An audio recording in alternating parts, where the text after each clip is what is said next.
Shalom. Silakan duduk, Tuhan memberkati semuanya. Untuk doa terobosan pada sore malam hari ini, kita membuka Alkitab kita, yaitu di dalam kitab Matius 11 ayat 2 sampai dengan ayat yang ke-12. Kita bergantian membacanya perikopnya, yaitu Yesus dan Yohanes Pembaptis. Di dalam penjara, Yohanes mendengar tentang pekerjaan Kristus.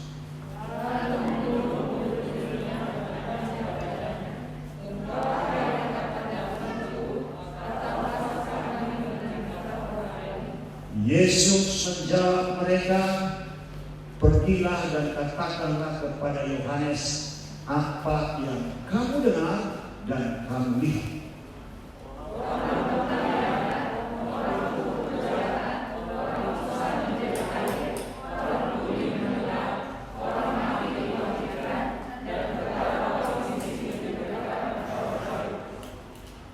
Dan berbahagialah orang yang tidak menjadi kecewa dan menolak hati."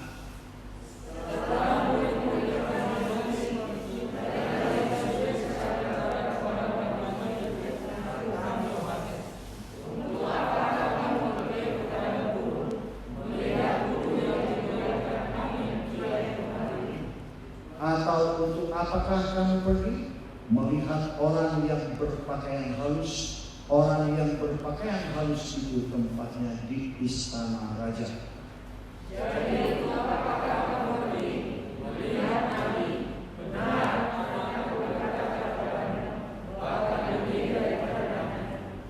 Karena tentang dia ada tertulis, "Lihatlah, aku menyuruh utusanku mendahului engkau, ia akan mempersiapkan jalan di hadapanmu."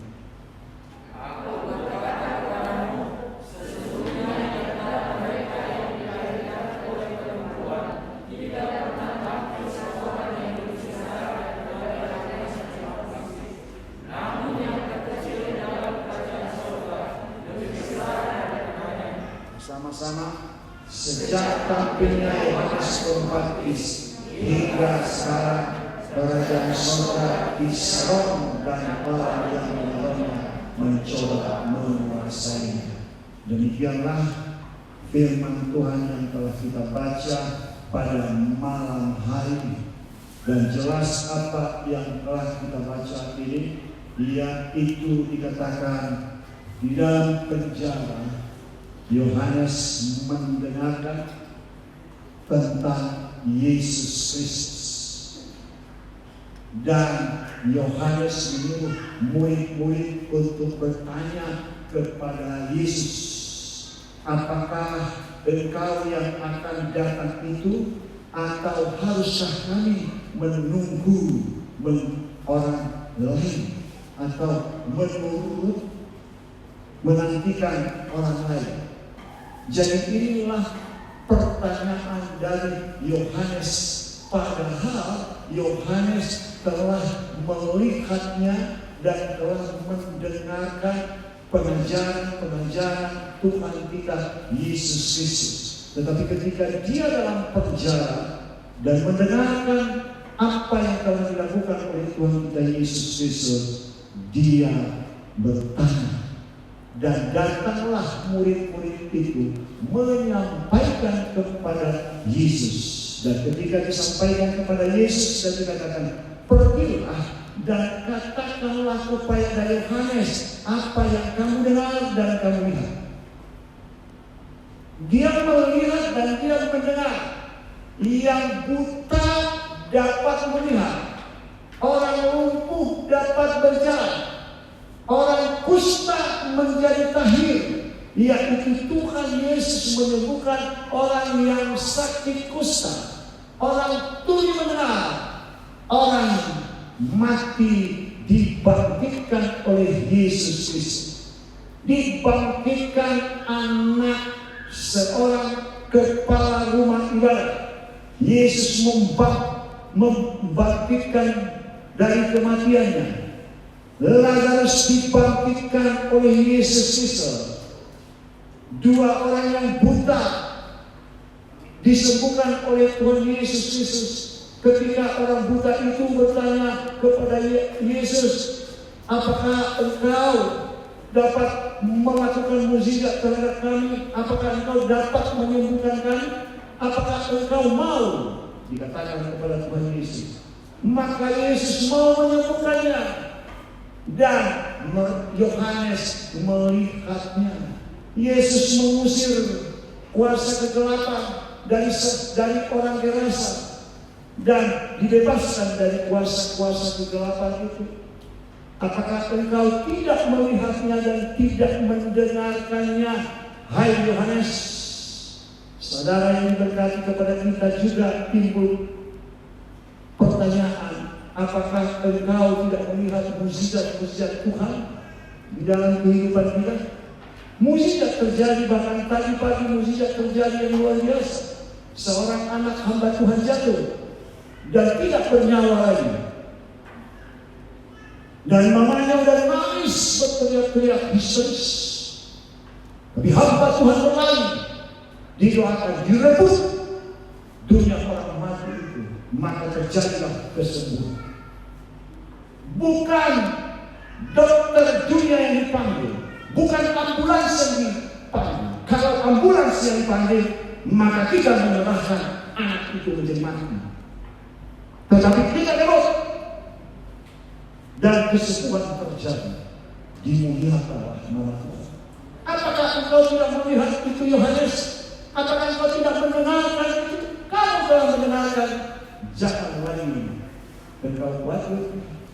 Demikian juga kita yang ada di sini. Hari ini mukjizat terjadi, kesembuhan baik terjadi. Kalau tidak kuat berdoa, kalau tidak direbut, maka akan terjadi kekalahan.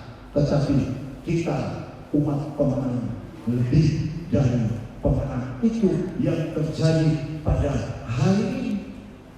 Dia memberitahukan kepada orang-orang miskin kabar yang baik, sesuai dengan firman Tuhan itu, sesuai dengan apa yang dikatakan oleh Tuhan kita Yesus Kristus.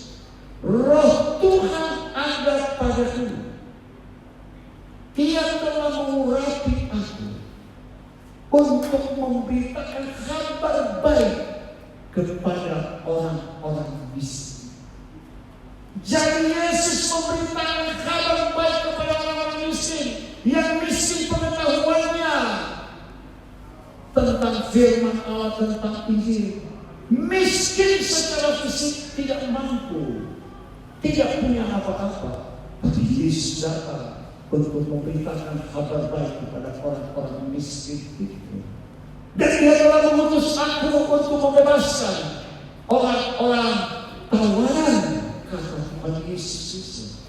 Karena dia dipenuhi oleh Roh Kudus dan penglihatan kepada orang-orang buta. Itulah yang dikatakan Yesus tadi. Apakah engkau tidak melihat, Yohanes, bahwa orang buta disembuhkan? Bahkan berkali-kali Tuhan Yesus menyembuhkan orang buta. Ada dengan cara menjamah mata kedua orang yang buta itu. Ada dengan cara meludahi tanah dan dicampurnya ludahnya dengan tanah itu dan dioleskan kepada mata yang buta itu. Lalu mereka mencucinya dan sembuh. Dasar itu terjadi. Penglihatan terhadap orang-orang buta, dan untuk membebaskan orang-orang yang tertindas oleh apa? Tertindas oleh iblis. Inilah yang terjadi dari tadi pagi. Anak ini jatuh, langsung tak bersuara. Saudara yang berkati sedang ditindas oleh iblis, dan Yesus membebaskan.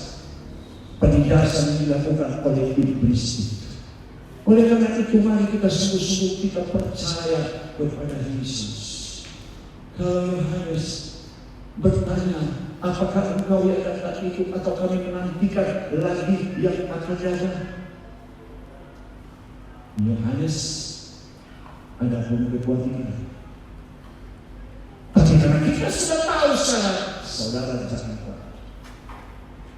Allah kita adalah Allah yang luar biasa. Tuhan kita adalah Tuhan yang luar biasa. Di ayat yang ke-7 itu, setelah murid-murid Yohanes pergi, mulailah Yesus berbicara kepada orang banyak itu tentang Yohanes. Untuk apakah kamu pergi kepada bulu, melihat bulu yang digoyangkan angin kian kemari? Jadi ini berbicara tentang Yohanes.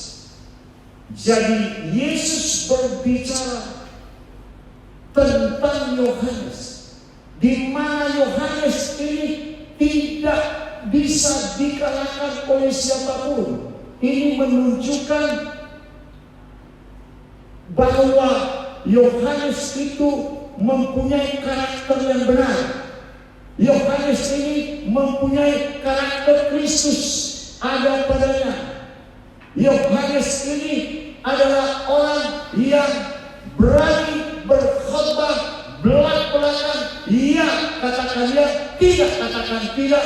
Lebih daripada itu adalah berasal dari si jahat iblis setan.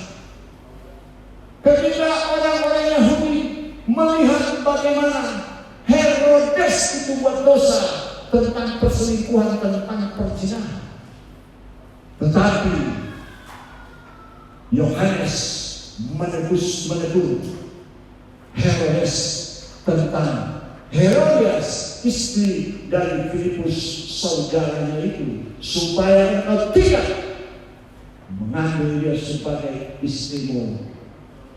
Karena itu adalah perbuatan jahat di mata Tuhan. Dia katakan yang salah-salah, yang benar katakan benar. Walaupun dia menanggung resiko apapun, dia sanggup mengatakan yang benar, membela firman Allah itu dengan resiko lehernya dipotong.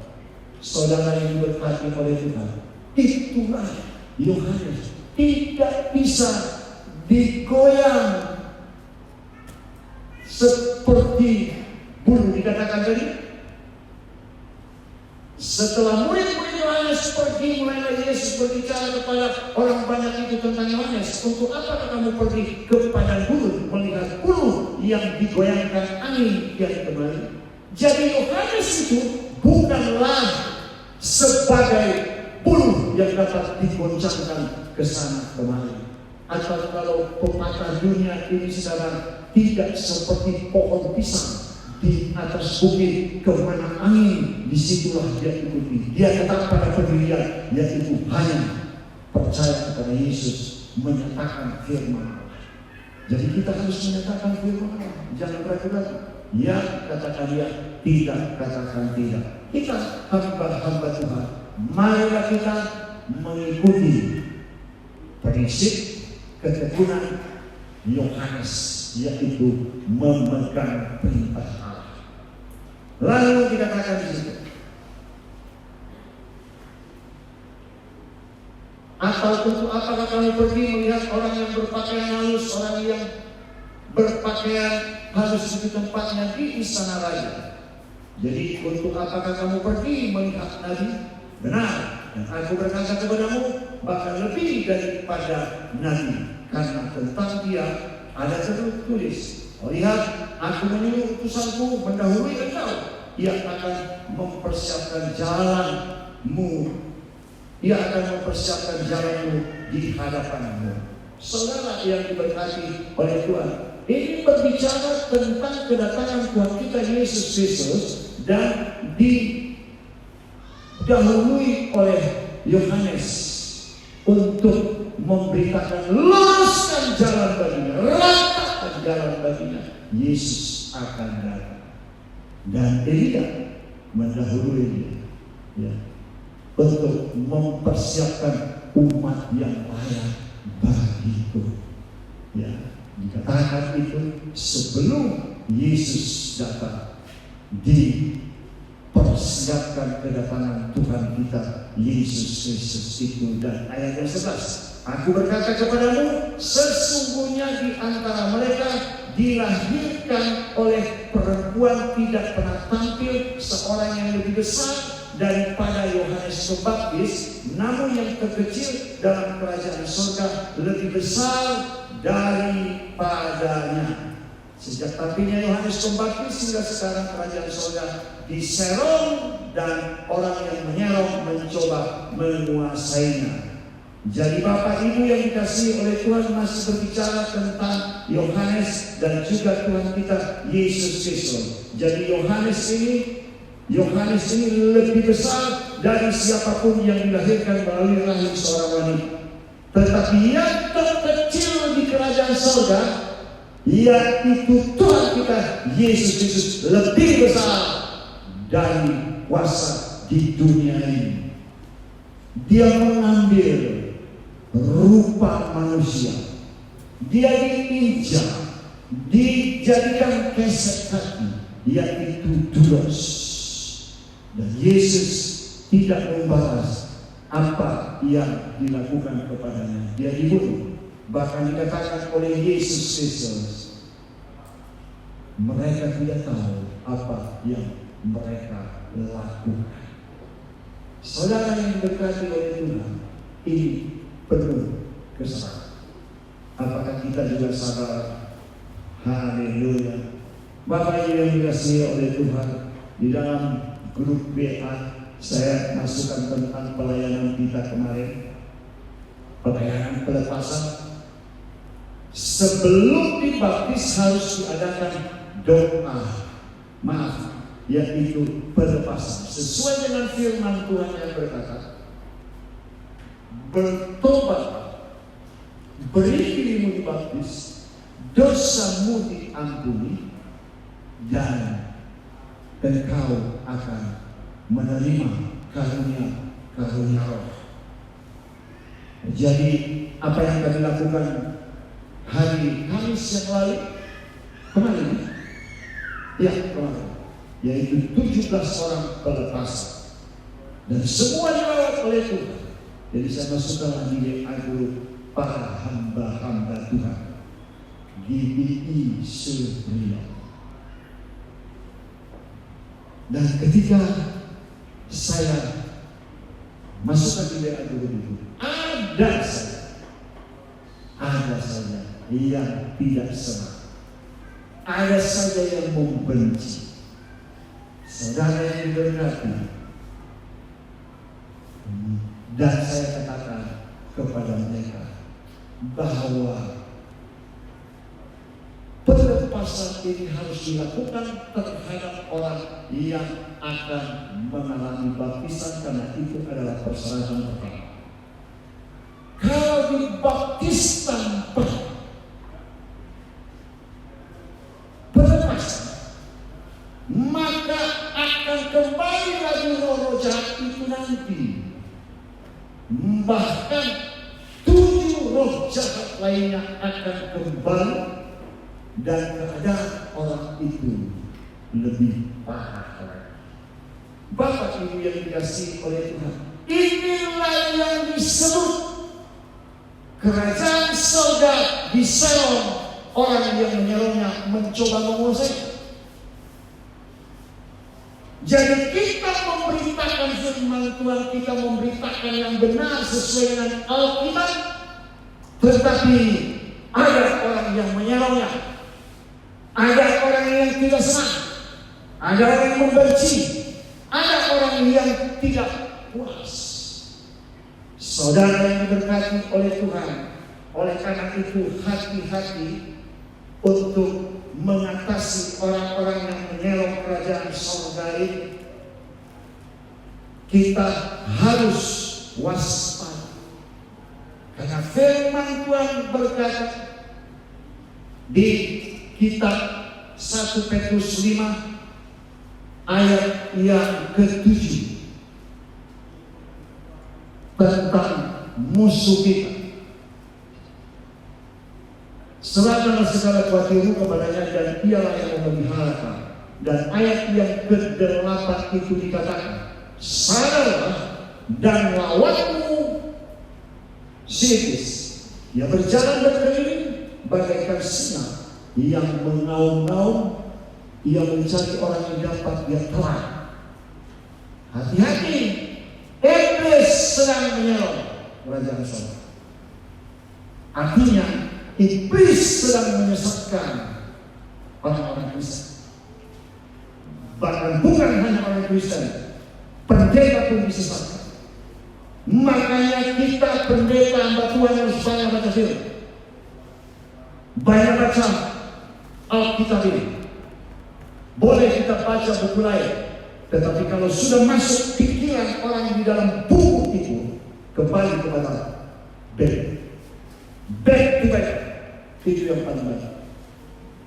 Karena Bible ini tidak menyesatkan kita, tapi memberitahukan kepada kita hal-hal yang benar. Dan ini kita harus salah. Ketika ada yang menyerang kerajaan surga itu, ada yang menyalahkan, tidak berdasar dengan firman Tuhan, melawan dia. Lawannya ini di dalam kitab Matius 12 ayat 28. Tetapi jika aku mengusir setan dengan kuasa Roh Allah, maka sesungguhnya kerajaan Allah sudah datang kepadamu. Jadi kalau kita mengusir roh jahat dengan kuasa dari Allah, maka kerajaan Allah telah datang kepada kita. Kalau tadi cucu kita itu anak kecil yang baru berapa bulan itu, ketika hamba Tuhan mendoakannya di dalam nama Yesus, di dalam Allah yang Maha Kuasa oleh pimpinan Roh Kudus, maka turunlah kuasa Allah kepadanya, maka anak ini menjadi sembuh total. Sembuh artinya bahwa kuasa Allah itu turun ke bumi. Kemuliaan Allah itu turun ke bumi. Hak dari surga itu turun ke bumi untuk melawan iblis yang sedang berkeliaran di bumi pada hari-hari itu. Demikian juga saudara menghadapi virus corona harus dengan kuasa dari surga. Karena engkau dan aku adalah anak-anak Allah dan berasal dari Allah, mengalahkan nabi-nabi palsu, dan roh yang ada di dalam kita lebih besar dari roh yang ada di dunia ini.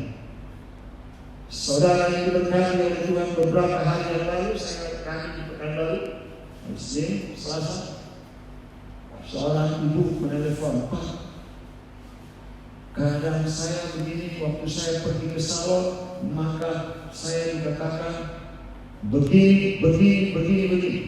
Dan semua yang dikatakan oleh orang salon itu betul. Dan mengakibatkan saya tidak bisa tidur. Bahkan dia tahu pun bahwa saya ketiduran. Dan saya jelaskan kepadanya firman Tuhan. Saya jelaskan kepadanya semua.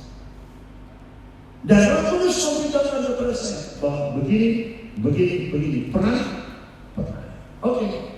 Nanti hari Kamis datang ke sini. Dan termasuk mereka yang dilayani perlepasan. Dan mereka suka cita luar biasa. Jadi saudara yang diberkati oleh Tuhan, jadi ketika kita mengusir setan, menyembuhkan penyakit dengan menyebut nama Allah kita, menyebut nama Tuhan kita, Yesus, maka kerajaan Allah itu sedang turun ke bumi untuk menyatakan kuasanya dan kemuliaannya dan hak-haknya kepada iblis untuk mengalahkan iblis. Dan berbicara tentang kerajaan Allah ini, yaitu merupakan pengertian yang lebih luas daripada keselamatan dan gerejanya. Itulah kerajaan Allah. Artinya tidak hanya satu gereja, ada kerajaan Allah.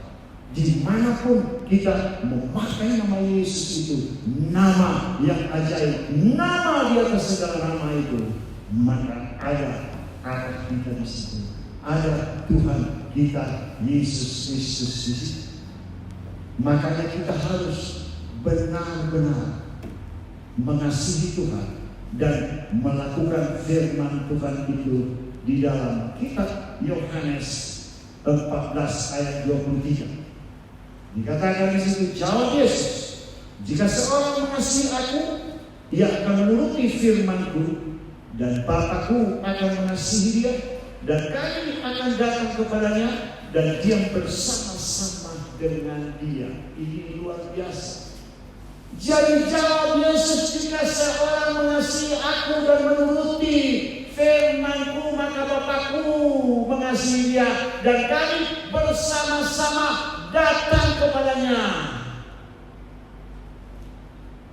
untuk bertemu dengan orang yang melakukan firman Tuhan, bersama-sama dengan dia. Jadi saudara yang dikasihi oleh Tuhan, ketika kita mengasihi Tuhan dan melakukan firman-Nya, maka Bapa mengasihi kita, maka Bapa dan Yesus datang kepada kita untuk berperang melawan kuasa kegelapan itu. Allah bersama dengan kita untuk memerangi musuh-musuh kita itu, sehingga kita keluar sebagai umat pemenang. Jadi kita harus sungguh-sungguh hidup di dalam kasih kepada Tuhan dan hidup di dalam kebenaran. Yesus datang dengan penuh kuasa. Yesus datang dengan penuh kewibawaan, dan kuasa itu telah diberikan kepada kita. Kita harus memakai kuasa Allah dari surga, maka Allah bersama-sama dengan kita untuk memerangi kuasa-kuasa kegelapan itu. Tidak ada yang bisa menolong kita selain daripada Tuhan kita Yesus Kristus, karena Dia luar biasa. Dikatakan Dia telah mengutus aku untuk membebaskan orang-orang tawanan dan penglihatan kepada orang-orang buta, dan membebaskan orang-orang yang tertindas, dan memberitakan tahun rahmat Tuhan telah datang. Jadi Yesus memberitahukan kepada murid-muridnya dan kepada kita pada hari ini bahwa tahun rahmat Tuhan telah datang. Keselamatan itu hanya ada pada Tuhan kita Yesus Kristus, asalkan kita percaya kepadanya, asalkan kita mengakui dengan mulut kita bahwa Yesus Kristus adalah Tuhan, dan percaya di dalam hati bahwa Allah telah membangkitkan Dia dari antara orang mati, maka kita, saudara, dan kita semua diselamatkan dengan hati orang percaya dan dibenarkan, dan dengan mulut mengaku dan diselamatkan. Tahun rahmat Tuhan telah datang, yaitu keselamatan. Tidak ada di dalam siapapun juga selain di dalam Dia, di dalam Yesus Kristus. Sebab di bawah kolong langit ini tidak ada nama lain yang diberikan kepada manusia yang olehnya kita diselamatkan.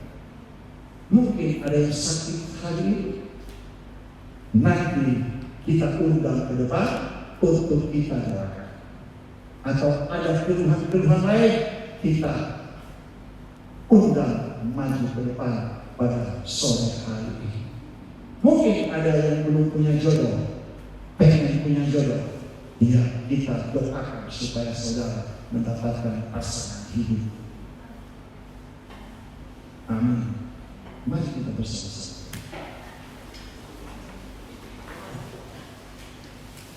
Allah Bapa, Allah yang Maha Kuasa, Tuhan kami Yesus Kristus Juru Selamat kami, penebus dosa kami ucapkan syukur kepadamu pada malam hari ini Tuhan.